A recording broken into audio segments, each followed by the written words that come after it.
Good morning everyone, welcome back to my channel. My name is Shikha Sharma and I am a teacher by profession and my channel name is Teach Learn and Grow with Me.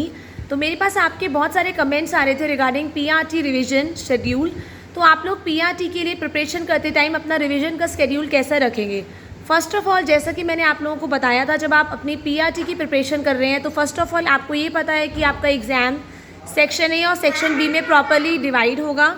आपको section A में 5 divisions मिलेंगे जिसमें आपको reasoning मिलेगी, general awareness के questions मिलेंगे, current affairs मिलेंगे, आपकी मैथमेटिक्स के क्वेश्चंस होंगे, इंग्लिश होगा, हिंदी होगा। तो आपके इन 5 सब्जेक्ट्स को आपको एटलीस्ट रेगुलरली अगर आप घर पे है, if you are not working, आप कहीं जॉब नहीं कर रहे हैं तो आप क्या करेंगे, एटलीस्ट 1-1 घंटा इन 5 सब्जेक्ट्स को ज़रूर देंगे सेक्शन ए के, और 2 घंटे अपने सब्जेक्ट को देंगे।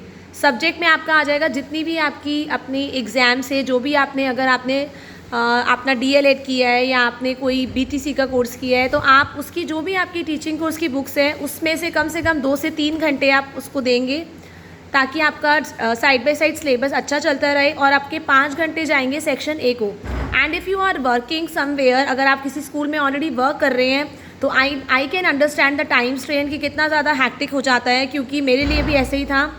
When I have qualified DSSB TGT natural science, तो मैं उस टाइम वर्क कर रही थी, तो मेरे लिए बहुत ज़्यादा हैक्टिक हो गया था। उसको बहुत ज़्यादा एक्चुअली स्कूल का भी प्रेशर था एंड साइड बाय साइड मेरे ऊपर ये भी था कि मेरे को दिल्ली गवर्नमेंट में जॉब चाहिए। तो उस टाइम पे मेरे लिए भी बहुत ज़्यादा प्रेशर था कि मेरे को कैसे मैनेज करूँ। टाइम एक्चुअली बिल्कुल नहीं बचता था।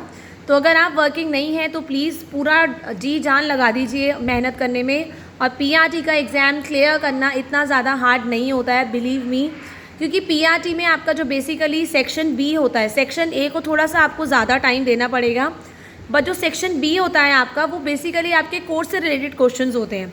जो आप, अगर आपने लेटेस्ट अभी कोर्स किया है तो आपके लिए तो बहुत ईजी होगा इसको क्वालिफाई करना। और अगर बहुत साल हो गए हैं तो थोड़ा सा आपको हार्डवर्क तो करना पड़ेगा, क्योंकि जब ज़्यादा साल हो जाते हैं हमें कोर्स करे हुए तो हम अपनी रेगुलर स्टडीज़ के टच में नहीं रहते हैं, ठीक है।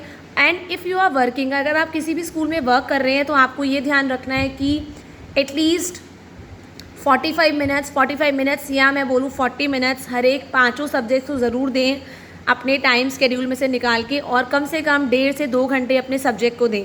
मतलब मैं ये बोलूँगी एटलीस्ट आपको आने के बाद 5 से 6 घंटे देने पड़ेंगे। अगर आप 3 बजे तक घर आ जाते हैं थोड़ा आराम वगैरह करके अपना किचन, अगर आप वर्किंग नहीं है तब तो आपके लिए थोड़ा इजी होगा, मैरिड नहीं है तो इजी होगा आपके लिए कि पेरेंट्स कर सकते हैं काम, बट अगर आप मैरिड हैं तो और ज़्यादा कॉन्स्ट्रेंट टाइम का प्रॉब्लम हो जाता है। But take help from your family members, क्योंकि DSSB की वैकेंसीज़ आपको बहुत जल्दी देखने को मिलेगी। आई नो अभी राइट नाउ PGTs की वैकेंसीज़ आएंगी, जो बाकी के सब्जेक्ट्स बच गए हैं, फिर TGT आएगा और आपका PRT आप मान लीजिए आपको 1.5 महीने के बाद ही देखने को मिलेगा ऑलमोस्ट। तो आपके पास इनफ टाइम है, प्रिपेयर योर सेल्फ। और अगर 1.5 महीने के बाद वैकेंसी आती है, आप मान लीजिए अगर सितंबर एंड में वैकेंसी आती है अक्टूबर में, तो डेफिनेटली जो एग्ज़ाम हमारा जो DSSB होता है जनरली विंटर्स टाइम पे एग्ज़ाम नहीं लेता है, आपका डेफिनेटली जो एग्ज़ाम जाएगा फरवरी एंड या मार्च में ही जाएगा, राइट। तो बहुत अच्छा गोल्डन चांस है आप लोगों के लिए प्रिपेयर करने के लिए।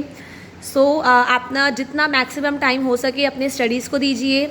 मॉक टेस्ट ज़रूर करने हैं आपको, एंड आपके प्रीवियस ईयर्स पेपर्स देखिए किस टाइप के क्वेश्चंस आए हैं, कौन से वाले टॉपिक से ज़्यादा क्वेश्चंस पूछे गए हैं। It means that topics are important, इसीलिए आपको प्रीवियस ईयर्स के पेपर्स हमेशा करने को कहा जाता है। और मॉक टेस्ट क्यों करने हैं, ताकि आपकी स्पीड बढ़ सके, आपको थोड़ा आइडिया लग जाएगी किस तरह के क्वेश्चंस करने हैं। Now coming to the revision schedule. अब मान लीजिए आपने मंडे से लेकर सैटरडे तक आपने सारे नए टॉपिक्स करे हैं। संडे का एक ऐसा दिन बनाइए जिसमें आप पूरे हफ्ते के टॉपिक्स रिवाइज़ करेंगे, क्योंकि रिवीजन इज़ वेरी मस्ट। ये साइंटिफिकली प्रूवन है कि अगर हम किसी भी कंसेप्ट को रिवाइज़ करते हैं तो हमारे माइंड में, अगर हम 2 से 3 बार रिवाइज़ कर लेते हैं किसी भी कंसेप्ट को, हमारे माइंड में वो परमानेंटली स्टोर हो जाता है। अगर आप उसको बार बार रिवाइज़ करते रहेंगे तो रिवीजन मत भूलिए, रिवीजन डेफिनेटली करिए। येस, आपका क्वेश्चन था कि रिवीजन हम डे वाइज करें या वीकली करें, तो मैं ये बोलूँगी, मैंने तो वीकली करी थी, तो आप संडे अपना रिवीजन डे बनाइए। अपना जो भी करना है, जितना भी पूरे हफ्ते में पढ़ा हुआ है उसको रिवाइज़ करके देन आप नेक्स्ट मंडे से अपना टॉपिक्स चूज़ करिए नया। एंड वन मोर थिंग, अपने टारगेट को फिक्स करिए। पूरे हफ्ते का टारगेट मत बनाइए, क्योंकि आई नो जब हम टारगेट बनाते हैं तो कई बार बहुत प्रॉब्लम होती है, कई बार घर में गेस्ट आ जाते हैं, कई बार हमें बाहर जाना पड़ जाता है। तो डे वाइज टारगेट बनाइए। एक दिन पहले सोच लीजिए कि मुझे आज ये टॉपिक कंप्लीट करना है किसी भी हालत में, वरना मैं यहाँ से नहीं उठूँगी। टारगेट को फिक्स करिए, उस टारगेट को कंप्लीट करने की कोशिश करिए, अगले दिन पे नहीं टालिए, और उसके बाद अगले दिन का टारगेट बना के चाहिए रात को कि हाँ कल मुझे ये टॉपिक करना है। एंड सिलेबस को अपने पास डेफिनेटली रखिए। Syllabus is the motivation, source of motivation. मेरे तो ऐसा था, जैसे जैसे मैं टॉपिक कंप्लीट करती रहती थी वैसे वैसे मैं उस पर टिक डालती रहती थी, राइट। टिक डालने के बाद आपको सेटिस्फेक्शन होता है, अच्छा इतने टॉपिक्स है, 25 टॉपिक्स है, मैंने 4 कर लिए, मैंने 5 कर लिए, मैंने 6 कर लिए। तो ये आप डेफिनेटली ट्राई करिए। And if you are finding any difficulty, कोई भी प्रॉब्लम आ रही है, कोई भी कन्फ्यूजन है, मोटिवेशन डाउन हो रहा है आप लोगों का, तो please comment me in the comment session. I will definitely give your answers as soon as possible. Maximum कोशिश करूँगी मैं आपके आंसर्स की रिप्लाई करने की। एक्चुअली में हो सकता है मेरे आंसर्स लेट हो जाए, क्योंकि मैं भी जॉब कर रही हूँ, तो उसमें टाइम नहीं मिलता है, एंड घर की रिस्पॉन्सिबिलिटीज़ भी बहुत होती हैं। ऑल्दो मैं आ जाती हूँ 1:30-2 बजे तक, बट तभी भी बहुत सारा वर्कलोड हो जाता है, इसी वजह से मैं थोड़ा सा लेट हो जाती हूँ वीडियोस बनाने में। But definitely I will reply to all your answers. Thank you everyone, have a nice day.